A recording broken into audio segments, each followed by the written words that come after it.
O Espantalho do Sertão. Boas-vindas a mais um episódio de Contos Sobrenaturais. Hoje, vamos mergulhar em uma história aterrorizante que aconteceu nas terras áridas de Juazeiro do Norte, no coração do sertão cearense.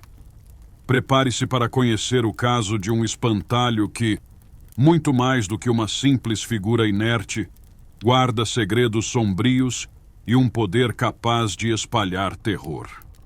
Acomode-se junto à fogueira e deixe o crepitar das chamas guiar você por esta história perturbadora. Capítulo 1. O começo do medo. A história que estou prestes a contar começou em uma fazenda isolada nos arredores de Juazeiro do Norte, Ceará. A Fazenda dos Limoeiros era um lugar conhecido por sua vastidão e por suas plantações que resistiam às duras condições do sertão. Durante anos, a fazenda prosperou sob a liderança de seu Amaro, um homem rígido, mas justo. Ele sempre cuidou bem de seus trabalhadores e da terra, que parecia responder com generosidade ao seu cuidado. No entanto, as coisas começaram a mudar de forma sinistra.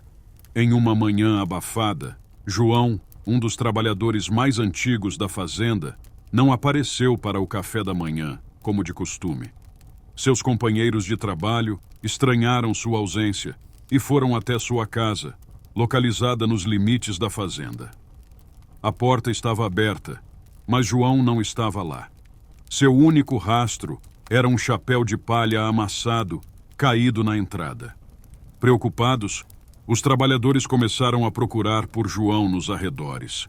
Vasculharam os campos, os riachos secos e até a pequena capela que ele costumava frequentar. Mas João havia desaparecido sem deixar vestígios. Era como se a terra o tivesse engolido. O desaparecimento de João foi o primeiro de muitos. Nas semanas seguintes, outros trabalhadores começaram a desaparecer. Sempre no meio da noite, sempre sem deixar rastros. O clima na fazenda, antes de trabalho árduo e companheirismo, foi rapidamente substituído por medo e desconfiança. Ninguém mais saía sozinho após o anoitecer, e cada som estranho era recebido com olhares apreensivos. Com o pânico se espalhando, seu Amaro decidiu tomar uma atitude. Ele organizou uma patrulha noturna, composta pelos homens mais fortes da fazenda, para vigiar as plantações e garantir que nada de errado acontecesse. Na primeira noite de patrulha, tudo parecia normal. O silêncio do sertão só era quebrado pelos sons da natureza e pelos murmúrios dos homens tentando espantar o medo. Foi então que um dos homens da patrulha notou algo estranho no campo de milho. No meio da plantação, erguia-se um espantalho, mas não era o mesmo que eles haviam montado meses antes. Este parecia diferente. Mais antigo, seus trapos pendendo como se fossem carne putrefata, e os olhos de botões costurados de forma irregular pareciam brilhar na escuridão. Ninguém conseguia se lembrar de tê-lo colocado ali, e muito menos de tê-lo feito daquela forma macabra. No entanto, o que realmente fez o sangue dos homens gelar foi a descoberta ao redor do espantalho. A terra, antes seca e dura, estava estranhamente encharcada, e marcas de pés descalços cercavam a figura. Eram pequenos e desordenados, como se alguém tivesse dançado em torno do espantalho. Seu Amaro, tentando manter a calma, ordenou que os homens dessem meia volta e voltassem para a casa principal. Mas enquanto se afastavam, alguns juraram ouvir sussurros vindos do espantalho, como se ele estivesse murmurando uma antiga maldição esquecida. Naquela noite, ninguém conseguiu dormir direito, e pela manhã, um novo trabalhador havia desaparecido. Capítulo 2. O espantalho e a maldição. Após o segundo desaparecimento, o pânico na fazenda atingiu proporções ainda maiores. A cada novo dia, os trabalhadores se tornavam mais relutantes em continuar suas atividades, temendo que a cada noite mais alguém desaparecesse. As conversas, que antes eram alegres e cheias de planos para o futuro, agora eram sussurros sobre o espantalho misterioso. Dona Sebastiana, uma anciã que morava em uma pequena casa próxima à fazenda, ouviu sobre os acontecimentos e decidiu visitar seu Amaro. Ela era conhecida na região por sua sabedoria e por seu conhecimento sobre histórias antigas. Ao ouvir sobre o espantalho, seus olhos se arregalaram de terror, e ela pediu que seu Amaro a levasse até o campo de milho, onde o espantalho estava. Quando chegaram ao campo, Dona Sebastiana hesitou por um momento antes de se aproximar do espantalho. Ela examinou a figura com atenção, seus olhos percorrendo cada detalhe dos trapos sujos, das cordas que o mantinham erguido e dos botões costurados que formavam os olhos. Depois de alguns minutos, ela se virou para seu Amaro e os homens que o acompanhavam. "Essa terra está amaldiçoada", disse ela com uma voz baixa, mas firme. "Esse espantalho não foi feito por mãos humanas. Ele é uma entidade vingativa, uma manifestação dos espíritos que foram sacrificados para proteger essa terra. Antigamente, quando a seca ameaçava, as pessoas faziam pactos sombrios para garantir a colheita. Esse espantalho é o guardião desse pacto." Seu Amaro, cético, não queria acreditar na história de Dona Sebastiana, mas algo em seu tom o fez prestar atenção. "E o que podemos fazer para acabar com isso?" perguntou ele. Dona Sebastiana balançou a cabeça tristemente. "Não é fácil desfazer uma maldição tão antiga. A entidade que habita esse espantalho exige sacrifícios para manter a terra fértil. Se tentarmos destruí-lo, a maldição pode se voltar contra nós com ainda mais força." Apesar dos avisos, seu Amaro não estava disposto a aceitar que sua fazenda, sua vida, estava sob o domínio de uma entidade maligna. Ele decidiu que naquela noite destruiria o espantalho, na esperança de acabar com os desaparecimentos e trazer paz de volta à fazenda.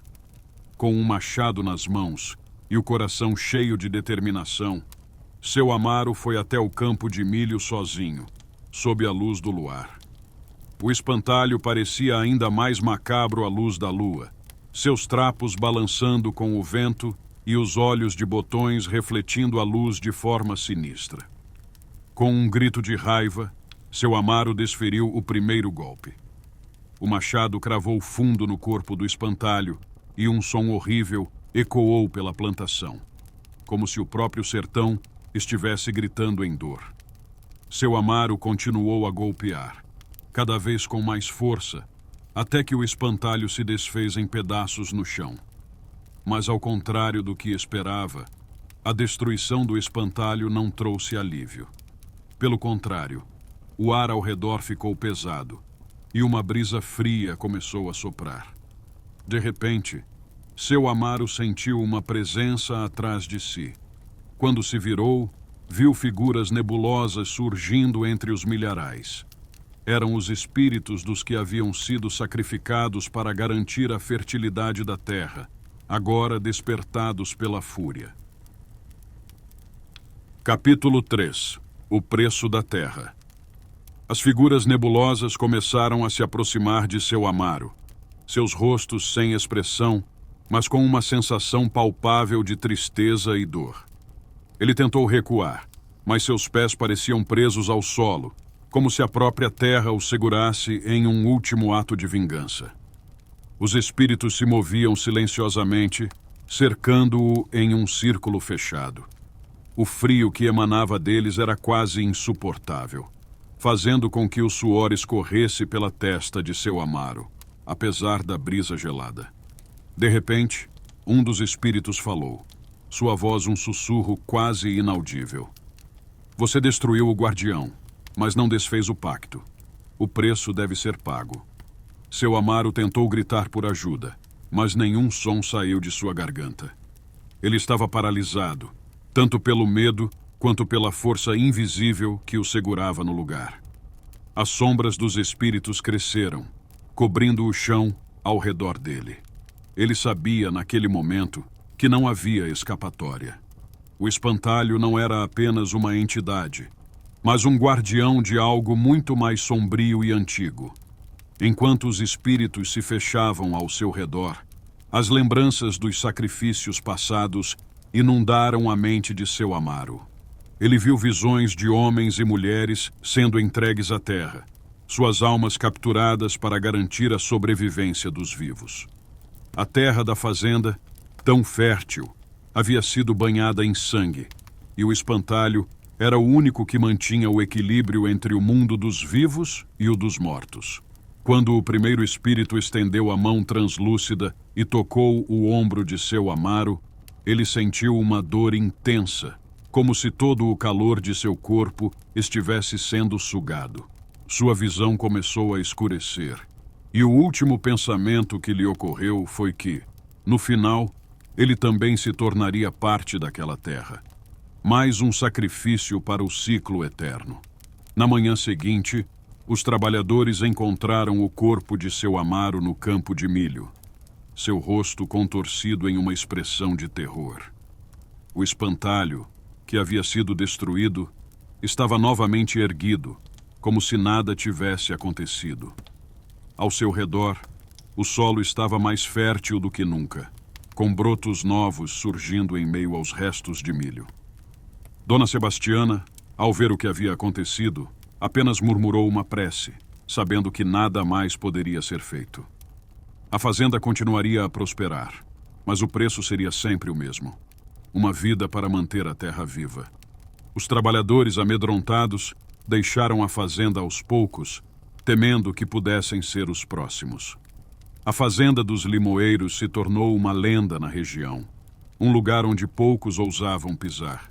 E aqueles que passavam por lá, mesmo de longe, podiam jurar que viam o espantalho mover-se lentamente, vigiando a terra e esperando pelo próximo sacrifício.